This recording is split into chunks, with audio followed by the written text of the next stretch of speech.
It is now 7 p.m. I hereby call this meeting of the Londonderry Heritage Commission to order this 28th day of September 2023. First item on the agenda is approval of minutes from our prior meeting. I haven't had a chance to look at those, Art. Did you look them over at all? I've been through them very carefully, Mr. Chairman. Okay. Everything has been forwarded to John, so I think what you have is the, as presented. Okay. Motion to accept. I'll move that we accept the minutes of July 27th, 2023, as presented. And a second, please. Second. Seconded? Okay, so moved. All in favor to accept the prior meeting minutes, say aye. Aye. Aye. All opposed, say nay. Meeting minutes are approved.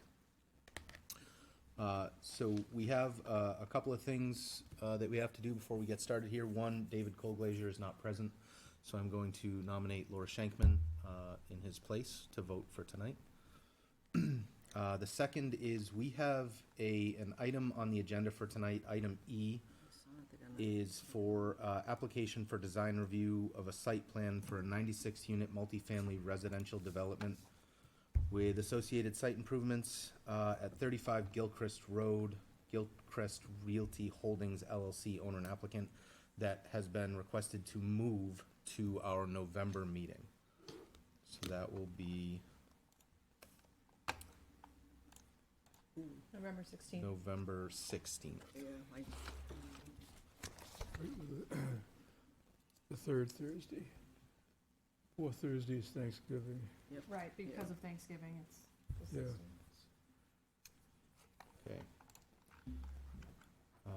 Okay. Next item on the agenda is we have a public hearing for an application for certificate of approval for the installation and construction of a wooden post and rail fence on the Londonderry Town Common at 265 Mammoth Road, map 6, lot 98, zoned AR1, Historic Overlay District. Dave Holy, Wally, that's okay. I get it wrong myself. Town of Londonderry, Director of Public Works and Municipal Facilities applicant, and Town of Londonderry owner. Thank you, members of the board. You should have received the application, which has the basic narrative of the installation of a wooden rail fence system, if you will. It is going to be in the parking lot area at the Common.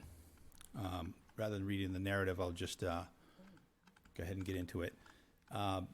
The area that we're looking at is only in the parking lot area. We're not going around the Common or anything like that. This is a safety issue that, or maintenance issue as well, that This we've is where identified. like the logs are currently Correct. just laying on the Correct. ground. Yep, and we'll get right into it.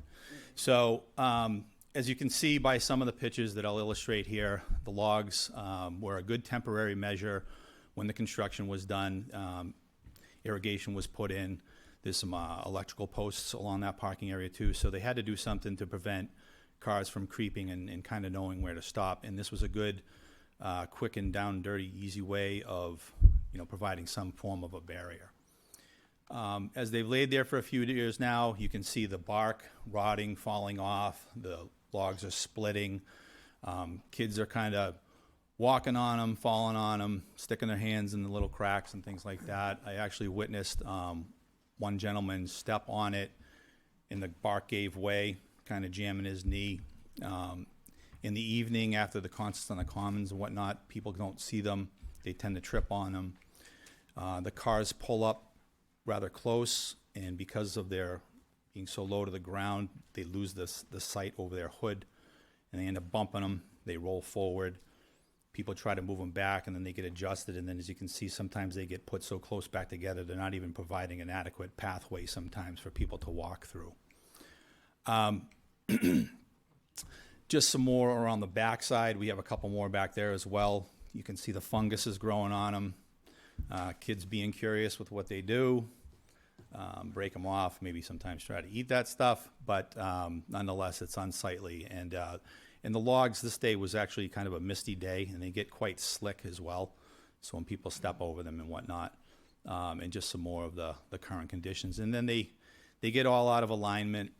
So when, the lawn mowers are there and landscapers and stuff like that. Sometimes they have to weed whack around them or whatnot. But what we're proposing is to obviously pick those things up, clean the area up.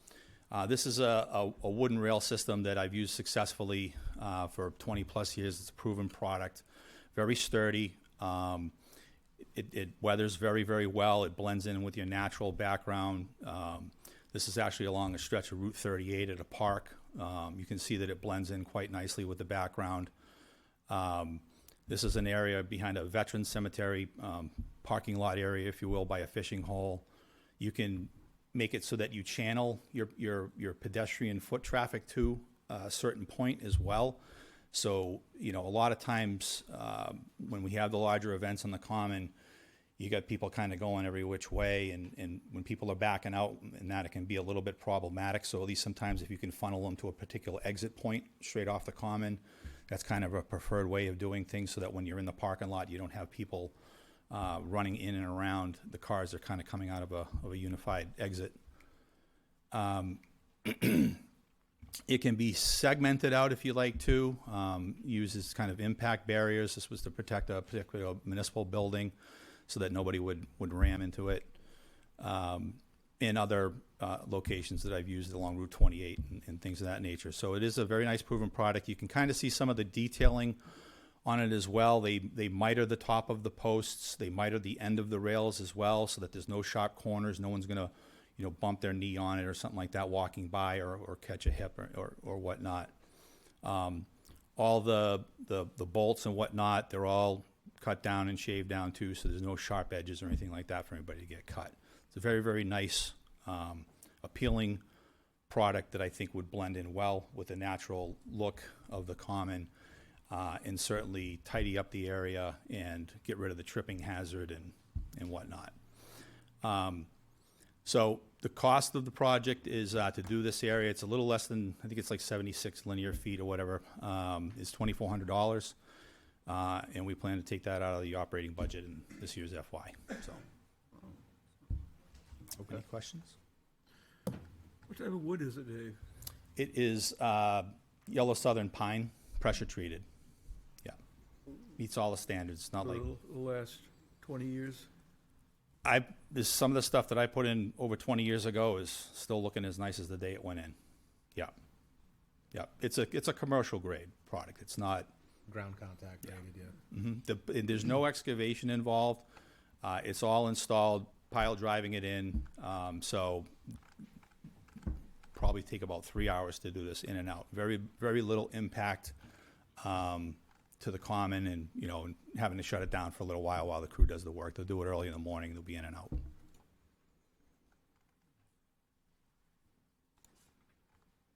Okay.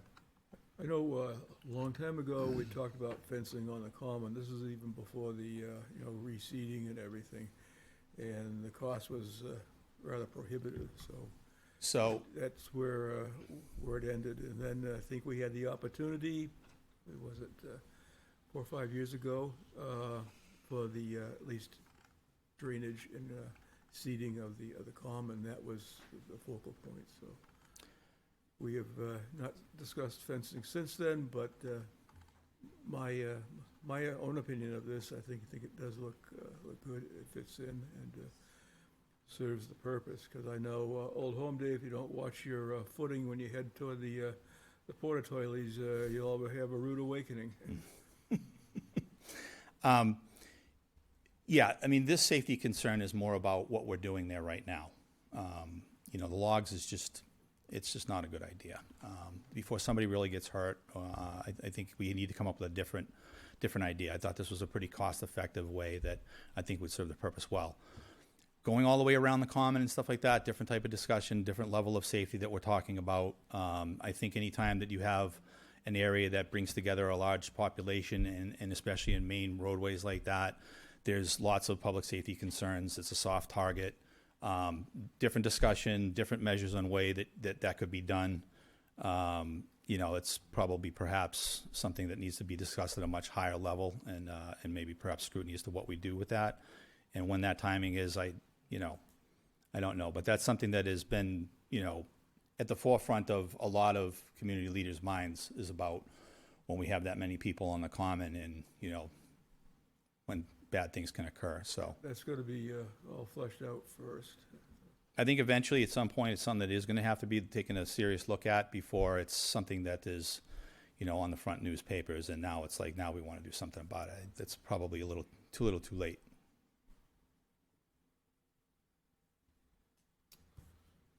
Okay. Commissioners have questions or comments? How tall is the fence? They install it pretty much at your typical height of guardrail, sometimes a little bit higher, because it's not really for, you know, it's not intended for impact stuff. It's a barrier. It's a stopgap for, but typically within that 36 to 42 inch range. It's actually quite comfortable sitting height too. It'll actually kind of double serve a purpose too. If you're there listening to the concerts or whatnot, you want to just kind of, you know, crouch down on it or sit on it. It serves that purpose too. What are those lateral boards? How thick are those? They're usually 4 inches, and height-wise, I'd say they're a good 12 to 14 inches for the panel. Yeah, but they're usually 3.5 to 4 inches thick. Then they're all uniform milled, so. In terms of the layout, Dave, a solid strip or gaps, or what do you? So what we're envisioning is a little short on the street side so that people that come across from the street can still go right onto the common. Down by the stage side, same thing, holding it back so that people that are at that end of the common can come right on.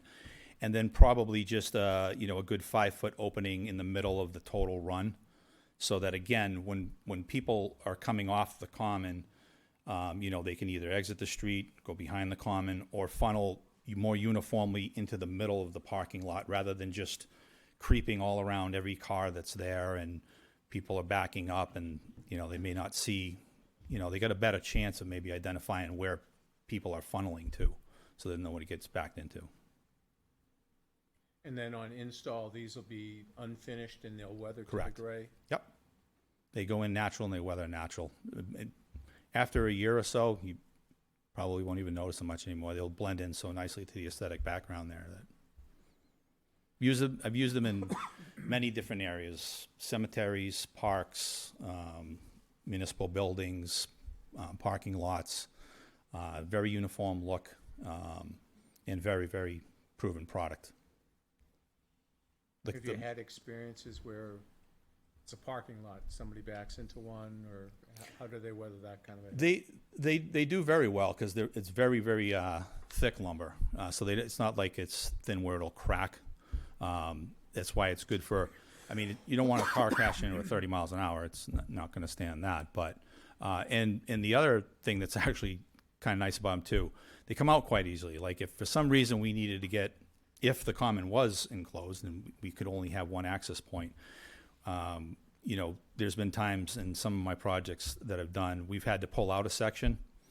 And so you actually just use forks, slide them right out of the holes, protect the holes, get your work project done, and you can get them back in quite easily without even ever knowing that you even did anything. So they're a little bit universal in that way too. But I mean, it's not the intended use to do it that way, but we've done it quite successfully. So. And any thoughts, Dave, about reflectors or anything on these things? It gets a little dark That's a in great question. I think the right answer to that is we'll see how it goes. I don't want to commercialize, you know, it's the common. So you want to keep things natural. So to have some big reflective thing, you can put them on the end of it. We've done that. Perhaps maybe just to delineate the end points or something so that people in the dark can see, oh, okay, that's where I'm going out. But to, you know, put big, long, reflective things on all of them across of it, no, that's not intended.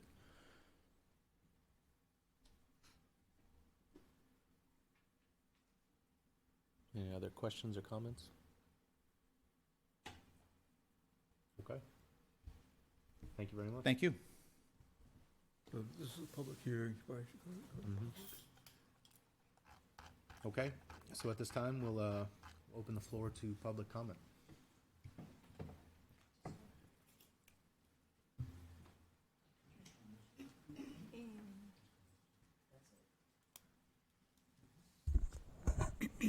Ann Champa, 28 Wedgewood Drive. I hate to say this, but to me it looks like something that belongs on a sports field and not the town common. I think we've tried to bring it a little more upscale with the stone wall. Well, the stone walls were there, but they were redone a number of years back. And we have the fencing around the Civil War monument, and we have a nice walkway where the different veterans monuments are. And I was wondering if you could come up with something just a little more formal, not something. And I mean, maybe even a low stone wall to match the stone wall that's on the other side of the common, the one that leads into the forest. And also, I just want to mention a concern I had during Old Home Day. I was bringing 94-year-old Forrest Pratt, trying to get him into the common, and that area of entry where you're walking across the road from the Presbyterian parking lot, and then they have trucks or trailers for food vendors, and then they had tents with vendors in them right on the other side, and there was such a narrow gap there. It happened to have also a drop in, a slope to get down to it, and I think if it's worked together to make it easier for seniors to get down into that area, if the fence didn't come close to the, too close to the road, open it up a little and, redo the gravel and the lawn there so it would be a more gentle slope for seniors to get in. In combination with whatever you decide to put there. And I definitely like the idea of the break in the fence or the break in the whatever you put there in the middle, because you need a space if depends where the seniors park. Some of them really need the help. I know Forrest now, he needs the cane to walk, but he'd like also maybe some support.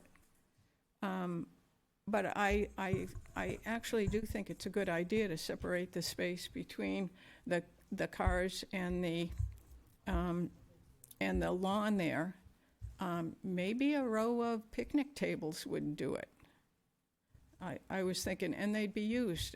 I go by the town common a lot during, maybe a lunchtime, and I see people using the picnic tables. I don't know if that would be a usable type of, blockade or whatever you want to call it. Something the public can use. And then if the DPW or if the town wants to move them during events and bring them into the common, they'd be there. I don't know, but to me it looked a little rough and not as appropriate as I like to see for the town common. If it could come up with some other type of material that isn't a wood that's going to be wearing, where you've got the bandstand painted and has beautiful flowers around it, and the east part of the common with the cannon, the Civil War monument, and everything else, and it's kept so nice now. To me, like I said, that short fence looks like something that belongs on a roadway or in the baseball field area, but not for the town common. It looks clunky there. Thank you. Thank you, Ann.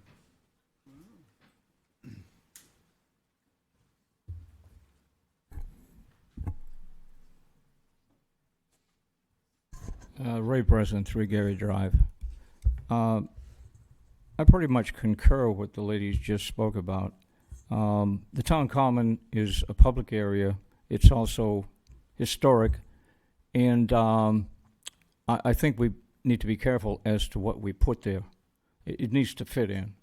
What was presented is fine, except I don't think it's the right location for that. That's more like a guardrail. It would be along the highway or something. And so I think we need to think about what we're going to put there. We're not talking about spending a lot of money. If it's a good idea to put a fence there, I kind of like the idea of putting picnic tables there. People can sit there when they're watching whatever is on the common. They can sit there, have a little picnic, whatever. I think we need to kind of think about that. There's a lot of nice things that have been done at the common, at the forest. It really looks nice. It's being maintained nicely, and I certainly appreciate that. Although, another thing I'm still concerned about is the drainage off the roadway, particularly Route 128, Mammoth Road, which is a state road. The road is above the common. Water naturally seeks its lowest point. Water runs off there. We've spent quite a bit of money doing it twice to do drainage, but that's really still kind of an issue, even off Pillsbury. So I think we need to think about that. We need to think about what kind of a fence we're going to put in. It's not a bad idea to put something in there. I'm not sure, with all due respect, what was proposed there. It's something you put along a highway or something. I don't think it really fits there. I kind of concur with what the lady said, suggested earlier. Thank you. Thank you, Ray.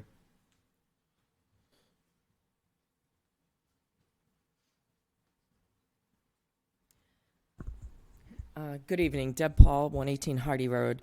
I'd agree. This is the wrong product for this area.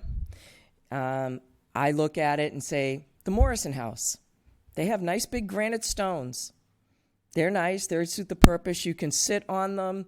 You know, a car hits it. And wait, there's no maintenance to them. You put them in, that's it. They just stay there. Can you move them if you need to open it up? Yes, you can. Then you can have multiple openings. You don't have to worry about people, you know, going through or under or over, because that's what people are going to do. They're not going to funnel in, even though everyone thinks that, oh, there's an opening, I'll go there. People don't follow the rules that way. The other thing I would question strongly is where the money's coming from. He said the operating budget. This is not operations. This is maintenance or capital improvement. So the funds should not be commingled like that. It should come out of a maintenance fund, not out of an operation budget. Operations is operations. That means the running of. This fence is not a running of. It is a maintenance or an improvement. Not taking the money out of an improper area is not right. But I really think that you shouldn't just jump into it because it's a new shiny thing and we need to look like a certain way. It almost gives me a feeling like lately what I'm hearing in this town is that we're becoming an elitist town. And you know what? For years, people have had the common the way it was and there's been no problem. There's been never an incident of a car running through it. And I think the bigger issue is the water. Even with all the drainage we've put in the 2 times, it's still constantly wet. I go to every single town concert on the Commons. I go to every single Old Home Day. No matter what, there's always huge wet spots on the Commons, and it still hasn't been done correctly. And I think that's a bigger issue because throughout the area, throughout the whole town Commons, there are slippery, muddy areas that's more dangerous than those little logs to step over. Thank you. Thank you.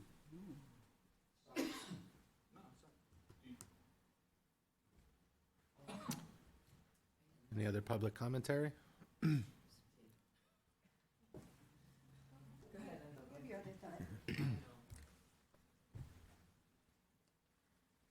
I didn't have a concern about it until you... You just introduce Christine yourself, Perez, 5 Wesley Drive.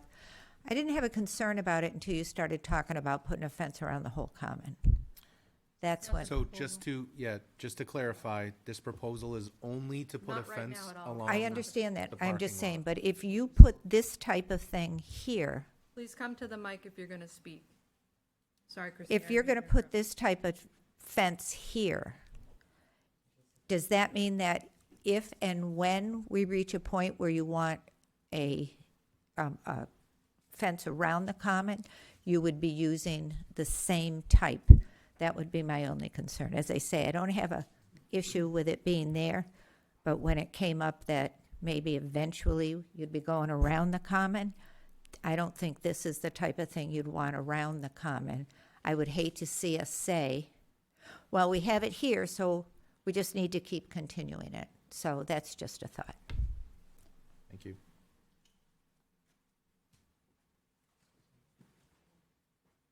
May I come up again? Sure. Thank you, Mr. Chair. I forgot on my way back. I also wanted to bring up the fact about the common going around the whole thing. I believe that that could be a very, very slippery slope. I also would like to know where this thought came from.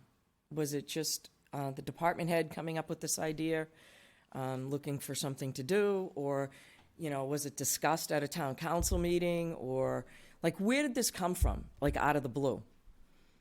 It's never been brought up, it's never been discussed, you've never got any other public input except for right now, and it looks like it's moving forward, which makes me nervous because the general populace really hasn't heard about it. And after all, it is their town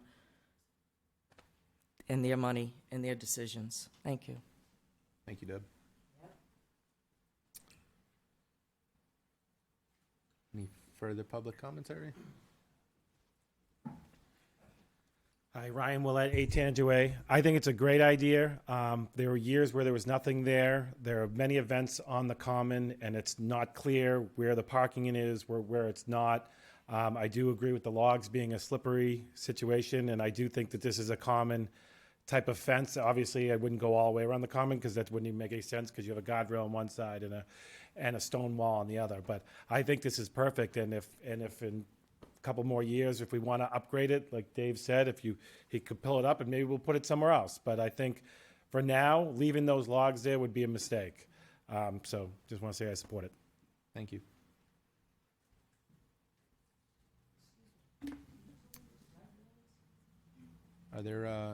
Is there any further public commentary? Dave, I feel like some things have been asked that maybe you could address if you'd like to. Yeah. So just to respond to some of the concerns. So again, this came about not because I'm looking for something to do. I got plenty to do, so I don't need to go fishing for projects.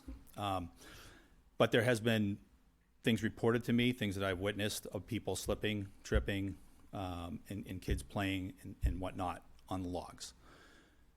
Picnic tables, I hear you. Not a bad idea. In my mind's eye, it's not exactly the most accurate barrier, if you will, to use.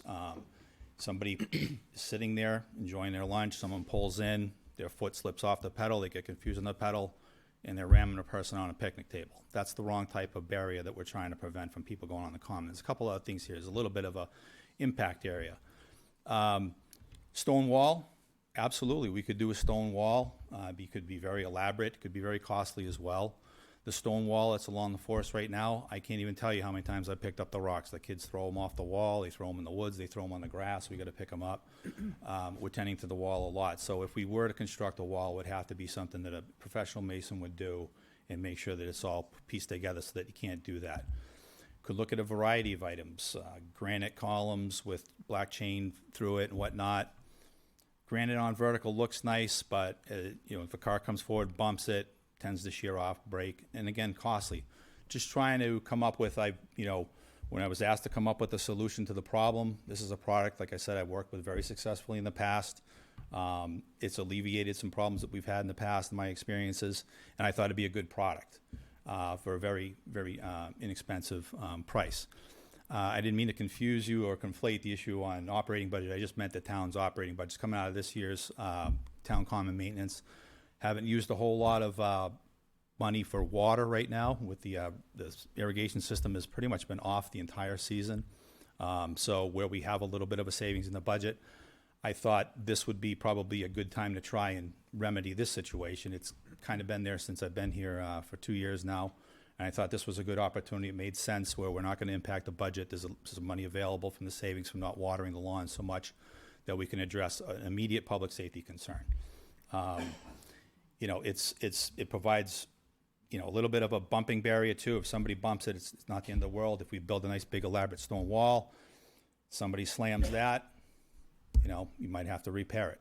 We don't have that kind of skill set in-house. We'd have to hire somebody in to fix it. So we're trying to come up with a, in my opinion, something that's appropriate to the area, low to no maintenance, very inexpensive to install. And, you know, again, if it's something that is really revered as ungodly or unsightly or whatever, yeah, we could always remove it and reuse it somewhere else. So it's not like you take it out and throw it away. So I think that's all the concerns I've addressed. I think I also heard something about granite boulders, individual granite boulders. Have you worked with those? So again, you could put rocks and boulders and whatnot. I know the stones that they're referring to down at the Morrison House. Again, they're not much higher than a log is. It's still something for somebody to trip over in the dark. They're not going to see it. You know, and that's the biggest concern I've heard is about the tripping, especially at nighttime. You know, it's pretty dark down there. Once the band shuts down, their lights are off and whatnot. It gets very poorly lit and dimly lit. So when people are walking, you know, they trip. And you know, I get Deb's point. People are going to do whatever they want to do. But what we're supposed to do responsibly is provide them the right means of egress, the proper pathway. If people choose to climb on it, jump over it, ignore it, you know, you can only control human nature so much. But it's our duty and responsibility to provide something that's safe, that's effective, that's cost and efficient, and looks well for the area, in our opinion. Thank you. Thank you. Tom Esty, Old Nashville Road. Someone just said it with the boulders. Who said that? I believe I think Jason brought it up. that was going to be my suggestion. Find boulders that are yay big or whatever, something that a kid can pick up, and you're not going to be able to trip over it, and we can get them probably for free in town, Mr. Wally, somewhere. Yeah, we can get them for free. Won't cost anything. The DPW just has to set them in place. And this way, if you get, if you get someone who accidentally hits the accelerator instead of the brake, they'll hit the boulder and they ain't going to move it. They would damage their car. And I think it would be, I would like to see picnic tables, more picnic tables set where I think there was 1 or 2 there for the concerts on the Common. I think it would be a great idea if we had more picnic tables for, you know, older people and stuff to sit down on. In this way, if you had, Ann was talking about a stone wall, there again, that would be way too cost effective. And yeah, that would be way more money than the timber structure that Dave Wally was talking about. But I think boulders are non-cost effective. It wouldn't cost us anything. Just set them in place. And if a car hits them, guess what? The car is going to get damaged and no one's going to get hurt. So that's it. Thank you. Ann?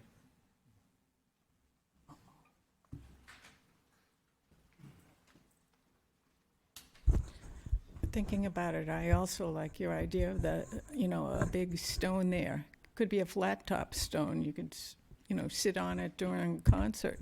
But I just want it to look like it blends in more with the property. And I think the idea of stones, it might not cost that much at all if we can get them. Construction, you know, when they're digging, they have stones, bring them down to the Common. And it'll serve the purpose. So, thanks. Thank you, Ann.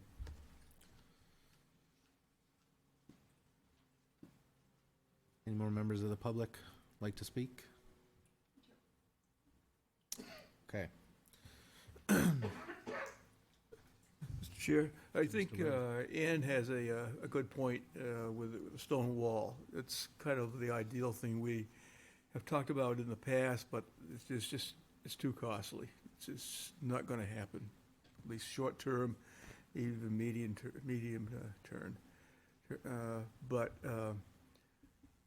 I would like to ask if Dave could look into use of, well, boulders to me are huge, but at least rock, a little bit of a rock wall along there. What would be the cost of that versus the cost of the wooden fence?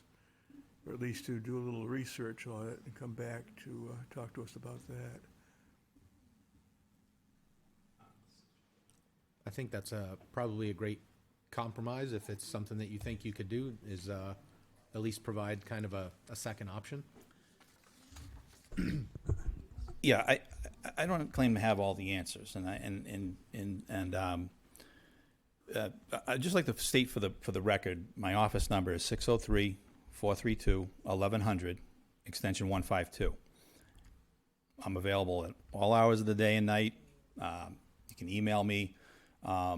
There's a lot on our plate, a lot of things that we do, and this is our first, like, hey, here's what we're thinking, and bring it before you. That's why there's an application and a public hearing and whatnot. So it's hard for me to, every single thing that I have on my plate, to go out and query the whole town. But anytime anybody wants to call me and say, hey, you know, what do you got going on, what irons are in the fire, whatnot, and whatnot, I'm happy to share and then listen to input and try to make the best decision we can in a cost-effective measure. I'll just say this about boulders. I ironically spent the better part of 20 years picking up boulders and putting this product in place. A lot in those situations is because they were along roadways, and there's a lot of legality about placing boulders within right-of-ways and things of that nature. And if cars hit those boulders, it's not a recognized municipal traffic control device, and you can get into some real slippery slopes with that stuff. But this is a parking lot, so I recognize that. We'd have to be careful about how close do we put a boulder out in the right-of-way along the Pillsbury Road end of the parking lot, because if a car comes along and hits that and it flips or whatever, you know, again, you know, I have a tendency in my line of work to try to prevent the worst-case scenario and not wait until the worst-case scenario happens and then we react to it. So seen a lot of things along the way in my time, and so we try to think of things that will best serve the public across the board. But I mean, boulders is one thing. It's not a preferred method in my opinion. They're not uniform. Again, kids can climb on that and jump off of them, whatnot. And again, at least with the product that I'm talking about, your foot slips off, you bump it or whatever, you're not going to cause too much damage to your car. You hit a boulder just the right way, you could rip your oil pan off, your fairing, whatever. You could do an immense amount of damage, and I don't think we really want to put a product there that's going to, you know, somebody goes down there and makes a little mistake for a second, whether it's backing up or pulling in, and they got a few $1,000s worth of damage to their car. So I think my email box will be full on that one, who put the boulders there. You know, the logs are at least a little forgiving. You know, they bump them, they roll, or, you know, the bark breaks off or whatnot. So that was probably it's a soft buffer, if you will. But a boulder is very unforgiving. So before we put something as concrete as that in a parking lot that might not be well seen, or they're not uniform or whatnot, then, you know, there could be some unforeseen consequences to doing that type of product. So, I mean, the price, we got boulders all over the place. I mean, we could find them and throw them down there, and it is what it is. So it's just a matter of our labor and time to go down there. It's not something we would hire a contractor to come in and do. It'd be rather down, crude, and dirty way of doing things, but it just wouldn't be my preferred approach. But if that's what's desired, then, you know, who am I to say? But there's other smaller safety concerns that could come about, and like I said, if somebody hits an unforgiving barrier like that, then it could be a little costly to someone. So, okay. Do you have any knowledge of what other towns have done in a similar situation? Maybe there's some other Well, compromise? I mean, in parking lot, you only have so many choices. In fact, this very product is in the high school parking lot, in their gravel parking lot as well. It lines their parking lot before you go down to the fields. There's actually a stretch of it over in Buttrick Road, so it's in town, and you probably never even noticed it because it just blends in so naturally. But you don't want to do a traditional guardrail. And then if you have the money, then yeah, you can do something pretty elaborate with stone walls, or maybe even want to put up just a traditional fence. But you're in an area where you have motorized vehicles, so even if you put up a 4-foot, picket fence, that a car bumps that, it's going to break right off, and then you're constantly maintaining it. At least this product has a little bit of a give to it, a little bit of forgiveness, if you will, and it provides the level of protection I think that works best for the area. Yeah. Yeah, I think somebody had mentioned about it, looking like a guardrail. Mhm. And I think that's more or less exactly what we're going for here, is to stop cars from crossing into an area that there are a bunch of foot traffic, there's a bunch of pedestrians. But yeah, if It can be tricky when you're trying to control a vehicle. yeah, If it There's was all if it was kinds of- foot traffic, it's one thing. If the parking lot was across the street, wouldn't even have the conversation. But things can go bad pretty quick, when people are in a motor vehicle. So yeah, and we have lots of different types of drivers. We have brand new drivers. We have people who've been driving a long time. We have elderly drivers. We have lots of people that could easily make a simple mistake. and cause a something lot. needs to be there because it's evident that they're bumped, they're rolled. And I've witnessed, people tripping on them and kids playing on them and jumping around them and stuff like that, and have fielded many concerns about it as well. So, you can give it more consideration. I can look into, more elaborate things if you want, but I thought this was a quick way to address an immediate concern before we get into the next year's season and whatnot. A stone wall is something that would have to be obviously budgeted for. It'd be quite a costly project. So, Sure. Yeah, I mean, I think it's worthwhile taking a look at. It gives us time to think about it, deliberate about it, and in our own minds, And also just gives us a comparative option. Mhm. So if you could give us kind of another idea of something that we could do that was also cost effective, whether it be boulders or something with a more natural look, just give us a little more to think about, I think. okay. Thank you. Mr. Chair, just from a procedural standpoint, the zoning ordinance specifically states the board shall render a decision within 45 days. That 45 days ends before our next meeting, Mm-hmm. so we'll need to schedule an October special meeting, Okay, which we can certainly do. I just wanted to point that out. okay. well, if we were to continue it to our November meeting. It'll technically satisfy. Kelly. You're going to make a motion to continue it?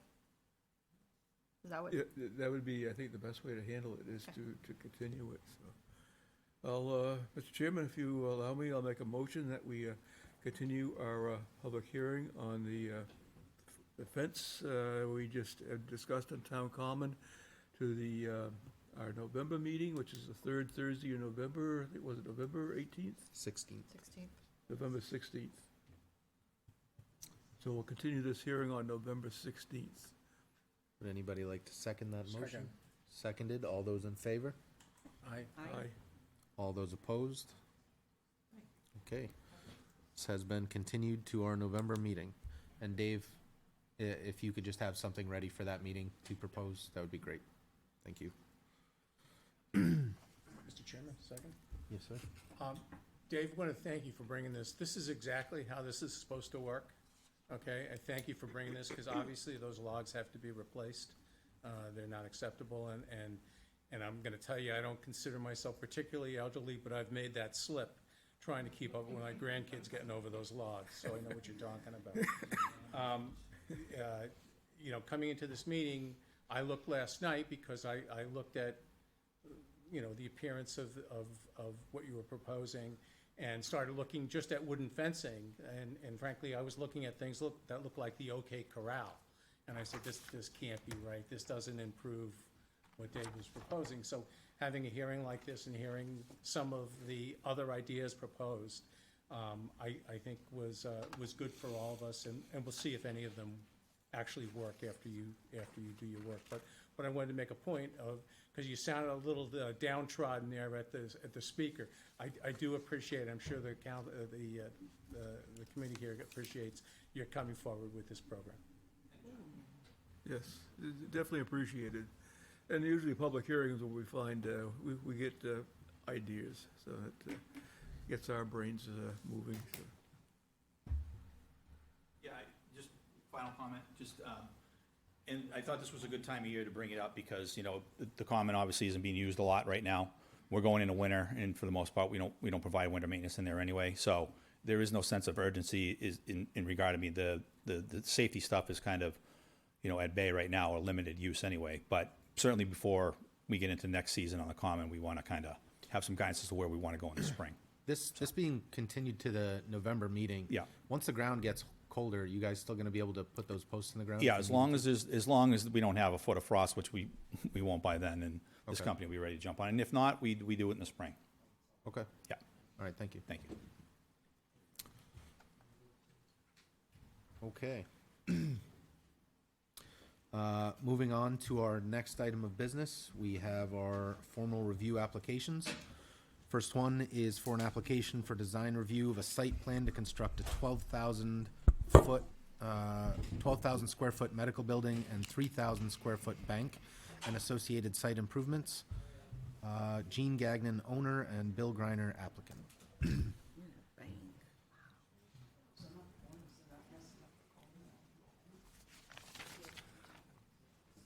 All right, for the record, Sam Foisey with Meridian Land Services representing this application. I also have Roger here with me with Stone River Architects, if that's correct, to discuss the building architecture. To give a sense of where this is located, if you could pull up the first one, it's located roughly about a third of a mile off of exit 5 of Route 93 to the west. It's at the intersection of Rockingham and Vista Ridge Road.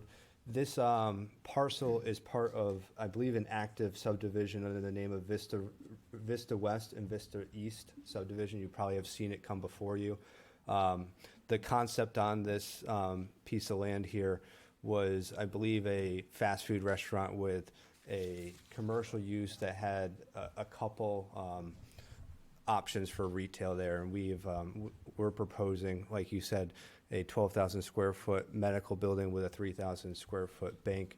For the record, the bank is more of a phase 2, but the pad would be prepped in the meantime. So we have architectural renderings of the medical facility, but not the bank, but we expect that bank to match the same architectural standards.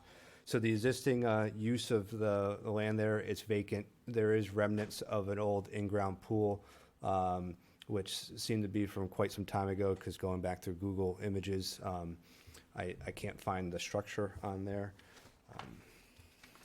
So if you, Kelly, if you don't mind going to number 5 for the site plan.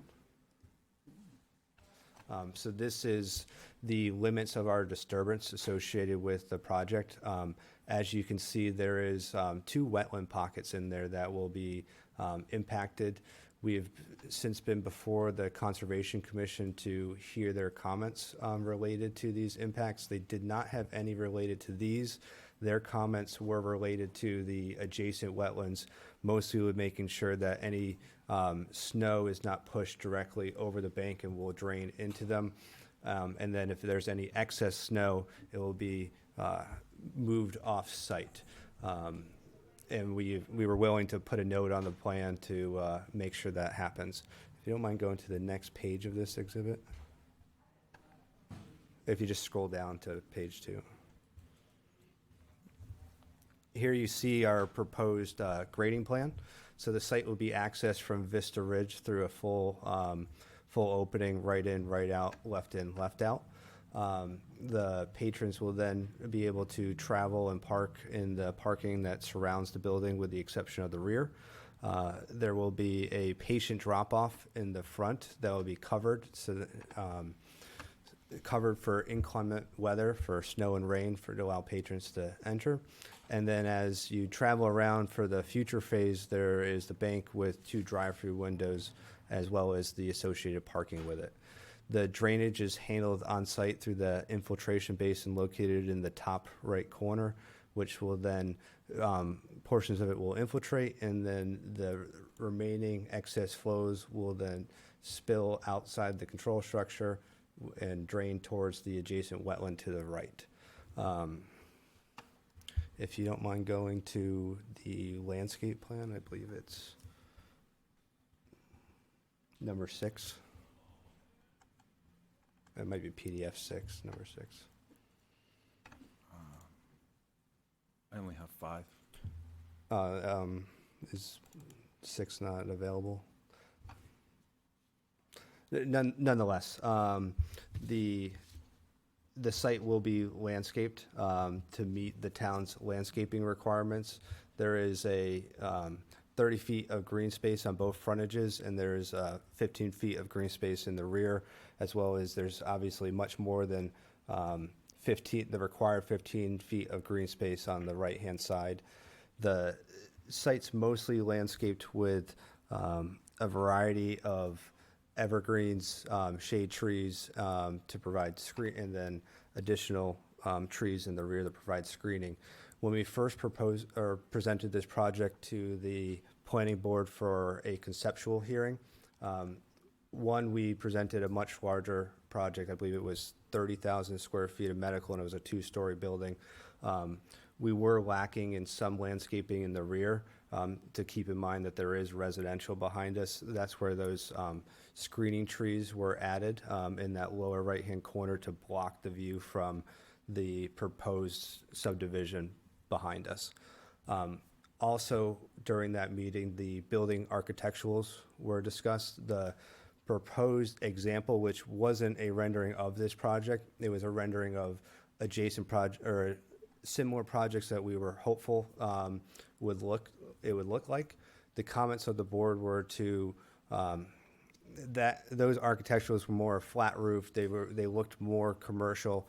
The comments of the board was to try and make it fit into the character of the town, and Roger took those comments, and that's where this elevations and renderings came from, to try and get rid of the flat roof, have a sloped roof there, and make it a little bit more architecturally pleasing to that. And if you don't mind going to number 2 on there, which I believe is the renderings. And I have Roger here to discuss the building architecture. Okay, the 2 primary elevations of the building facing the street, we tried to articulate to an additional degree using some projected gables that come forward 4 feet. And I think that helps interrupt the mass of the building. The back and side really are not visible from the road. We're also using quality materials in that we'd be using a brick base to the building and then fiber cement siding.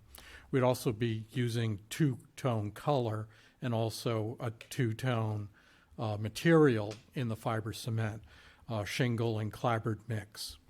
And as you can see, it is, as a smaller project, we're able to do a sloped roof application as well, and it'd be an architectural grade asphalt shingle in this case. And I think the covered entrance way also helps to interrupt the mass of the building. And these 2 elevations reflect the 2 street views of the project. We also have the flat views as seen directly off the road if you want to see those. That'd be number 7 if you want to.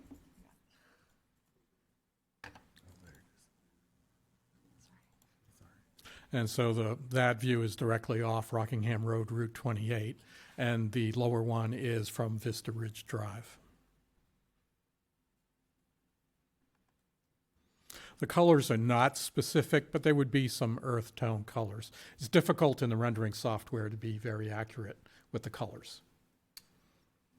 So these are not the colors that were actually gonna be chosen for the building? They'd be something in that vein, but these are not the specific colors. I wouldn't want to go that mustardy, for instance, Exactly what I was on, just gonna say, or mustardy. but the software I'm using has limited colorability.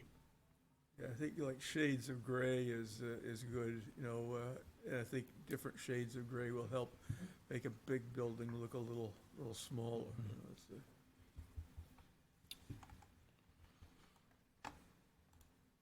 I'm trying to think of, I think it's pretty decent, and looking for, so how it complements the bus station across the street. So you're kind of competing with that. Yes, I think where the bus station has the projected gables on it as well, it does pick up that element. Yeah, because we like gables. Hate roofs. I think one thing that we're gonna request is a color sample, or specifically material samples would be good, so that we have a good idea of what it is that we're gonna be looking at for a finished building. We typically like to either have an actual color sample, or, from a swatch, or better yet, a material sample would be great, once you make your color decision. The timing of that, how does that affect us in moving through the process? Depends, what is your timeline? We're trying to move as quick as possible.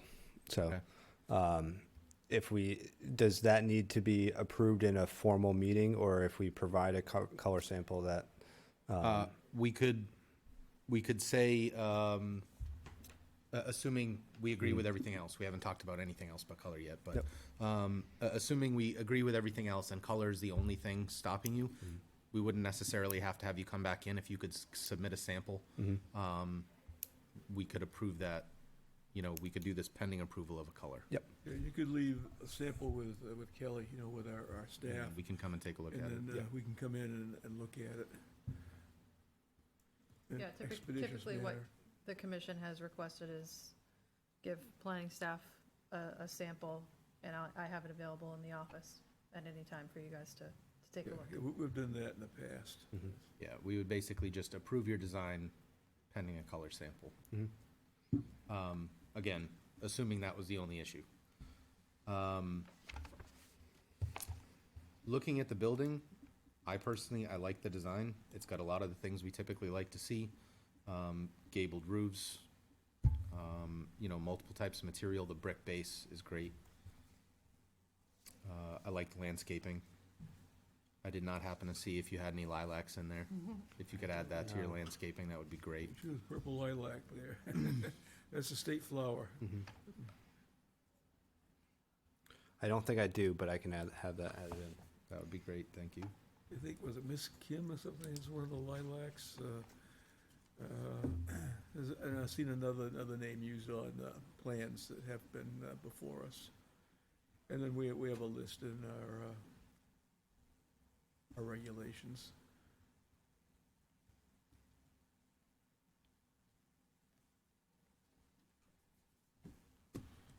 Okay. And commissioners, any other questions, comments about the design? Mechanicals are where on this?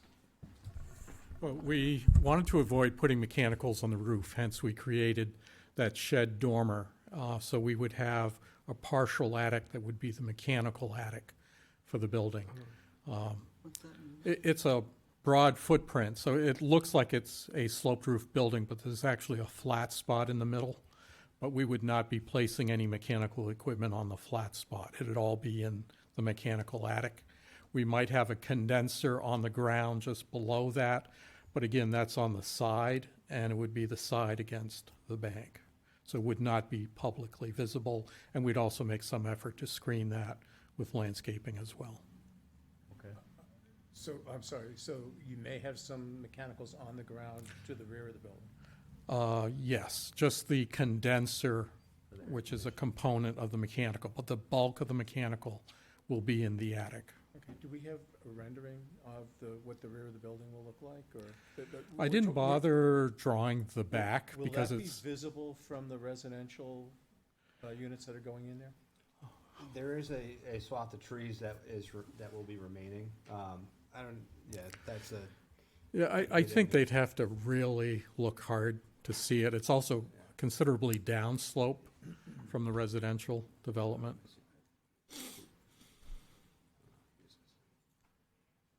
so this area of trees right here is remaining. I And think- then I think a couple of slides down, there's a bigger, like a blown up. zoomed into that. Yeah. Might be the sheet 3 of that set.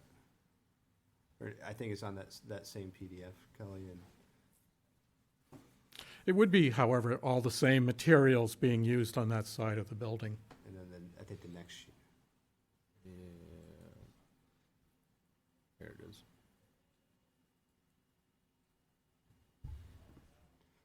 So you can see where the existing trees are even on their plan are not proposed to be cut. And then we had landscaping that was proposed in here to shield the building, as well as if you're looking at the bank Excuse me. on their site, on their plan, these trees aren't proposed to be cleared. And what's up that hill? Up that hill is the Vista Ridge apartment complex, correct? Yeah, I believe it's the condos. I'm not sure what's at the very top of it, but. Okay. So those will be taller buildings looking down? I believe they're proposing condos. So it's really just the end unit that would have windows. The rest of them have window. I'm just expecting windows in the rear and windows in the front, so they're not even looking towards it.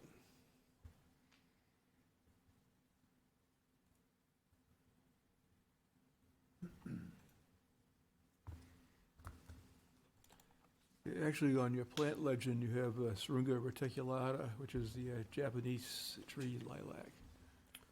You do have a lilac. Yep, I did 2 of them. Yeah, But if I need to add more, I we won't complain. continue. I also expect this project to be constructed before, with the time frame that they're looking to develop this. I would expect at least the development of this will be started before the development of the adjacent parcel. I know that's speculating, but Have you been communicating with them? I haven't directly. The applicant has communicated through, I believe, through their realtor with the owners of it. But just the scale of that project compared to the scale of this. Oh, yeah. I noticed on your plan it says that the brick base will be a veneer. Is that going to be real brick veneer? The budget at this point is carrying real brick veneer. And you can also notice, I don't know if we submitted floor plan, but there's an extra thickness of foundation to support the brick veneer thickness. Okay. So when you drop off your color samples, we can get maybe a sample of the proposed veneer?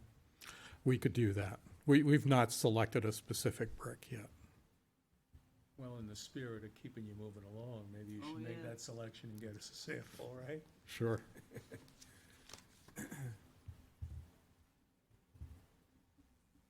I haven't scaled down. Is there a sign plan here somewhere? There is not, but the sign will match the same architectural style of this. It will be a monument sign, and then we know that of the regulations that we have to abide by.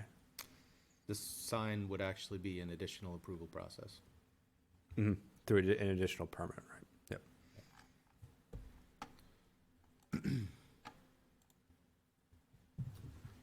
I'm sorry, Mr. Chairman, they would have to bring a sign plan. That's Yes. what you're saying. Yeah, I believe there's a signage application that would need to go with it. Correct. Yep. The signage is reviewed through the site plan review process, and then a separate permit is issued from the building department for a sign. And they would bring it back so that we can see what final signage looks like. That's up to the commission, if you want to see signage. We could always Yeah, have a if- special meeting, to keep things moving along. To provide a sign rendering. Yes, please. So that would be both your monument sign and I guess the signage you're Any planning on the building buildings signs, itself.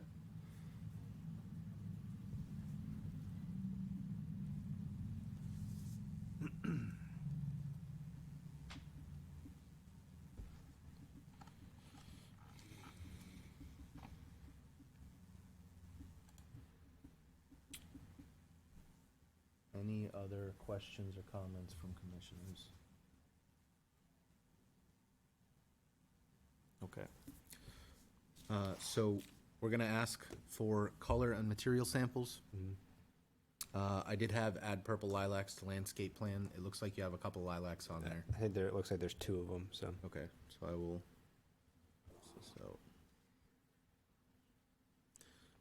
And submit a signage plan. Mhm. To keep you guys moving along, do you have a timeline for this project so far?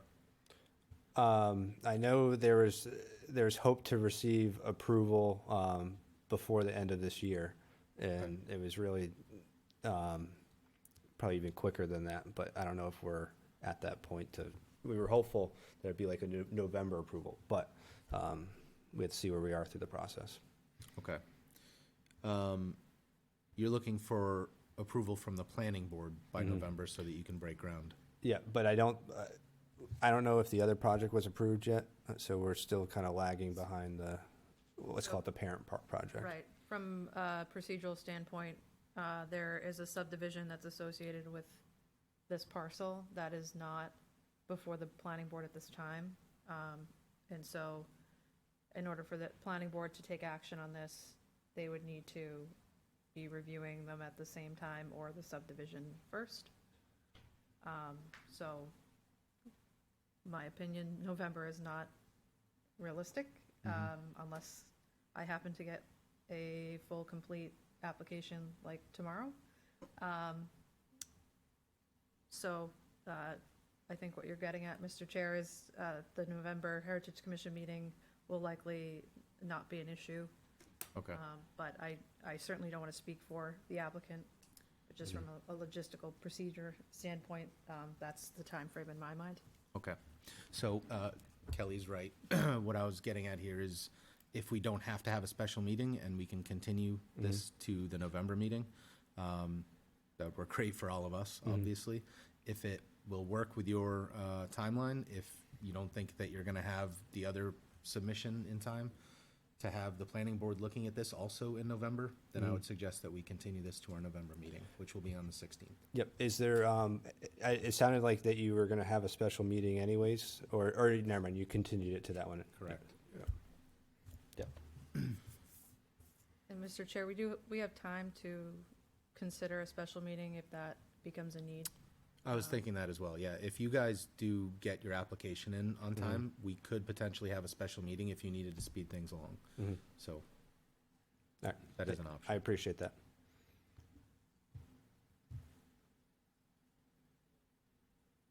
Okay.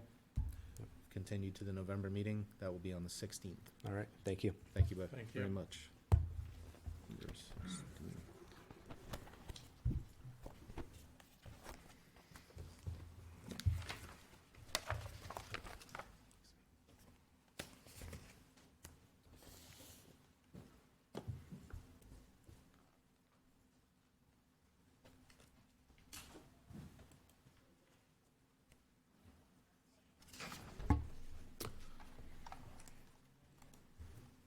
Okay, next item on the agenda is an application for design review for a proposed 10,624 square foot addition to the existing auto auction of New England site along with associated site improvements, 1 Action Boulevard, Wyndham Realty LLC owner and Wyndham Realty LLC applicant. Good evening, board members. Matthew Ruthier from TF Rand. To my right is Stephen DeLuca of Auto Auction. We're before you folks for expansion of this existing building at Auto Auction, as well as an addition of a 6-bay garage for inspection purposes. The expansion's taking place on the east and west of the main building. The intent is to expand the building for recon purposes. We have asked for a waiver for landscape as all the proposed work is being conducted in what's currently storage yard area. The intent is to maintain the vegetation that exists today. And we're expanding some parking to the rear of the property. We've been before the Conservation Commission, who didn't have any concerns, as we look at it as improvements to drainage, that run off the southern portion of the property. Again, we've asked for waivers for landscape. The buildings as proposed, if you go to, I think, the last sheet, these are just general renderings. The buildings will be, they're channel steel, obviously, manufactured steel buildings. The exterior would be concrete block to match pretty much what's there today. As you can see, there's some single slopes on a couple of the buildings due to the entry points into the garage. The buildings attached to the main building will have multi-directional pitch on the roof, which would be guttered. Again, the intent is for them to match the same style that exists today, same colors, same block style.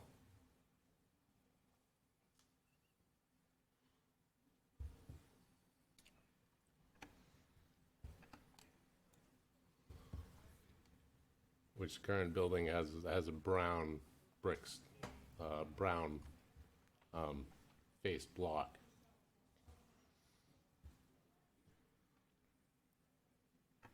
What is the roof material? Is that metal? That is a metal, corrugated? yeah, same as what's on there currently. So the intent is to match all the materials, make it Correct. look exactly like the rest of the Correct. building. Yeah, not to make it look stand out compared to the rest of it.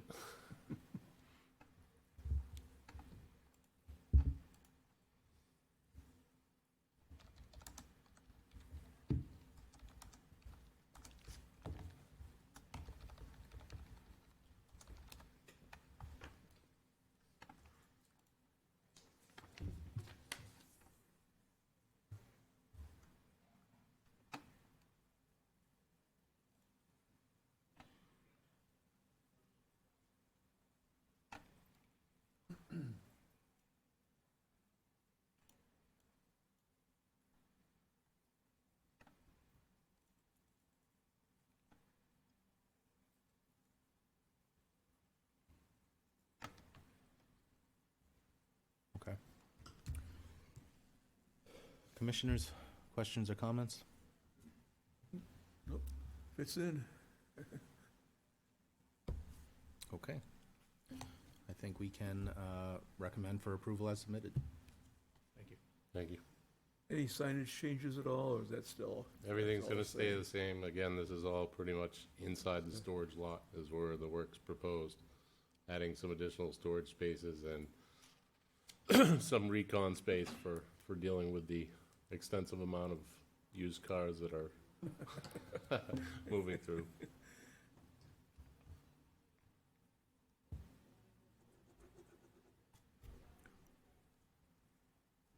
Is there a lot of additional lighting? The only lighting that's proposed will be on the extension of the building, on the new buildings and the expansion. There's none proposed for What's actual there now, site do you lighting. know? Just a wall pack, shines down.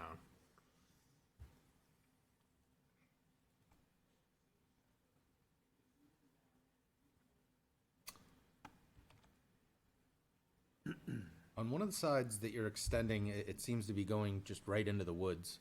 But on the other side, there's current parking lot that you're gonna be extending into. You talking about site plan? Is that page 7, I think? Talking So I wasn't actually looking at the site plan, I was looking at an aerial view of the building as it is today. Yep. Versus what you have there, and it looks like you're extending right into your side parking.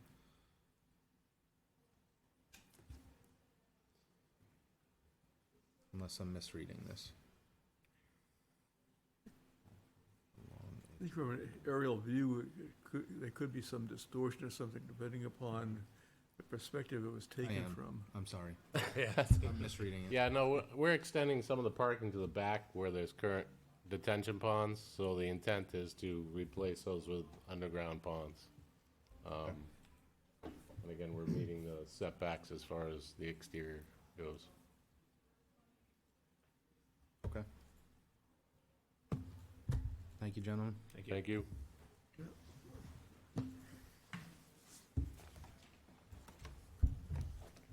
Moving right along. We have a lot to get through.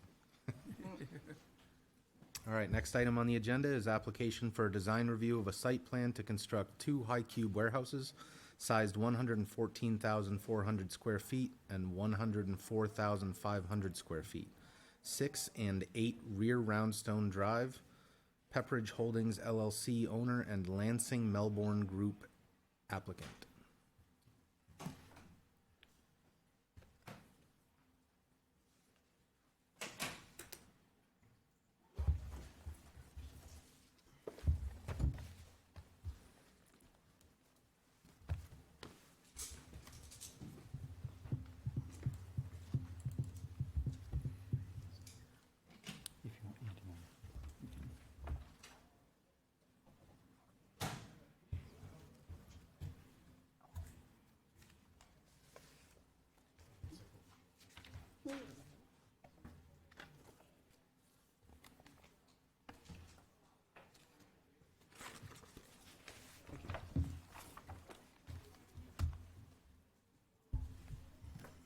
Sir.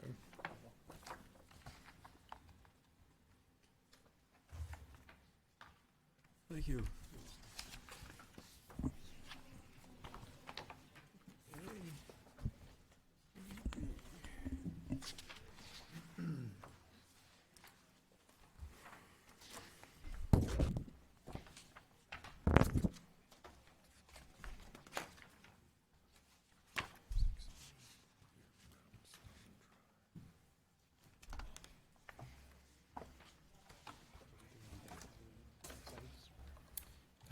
We'll start with this one, see.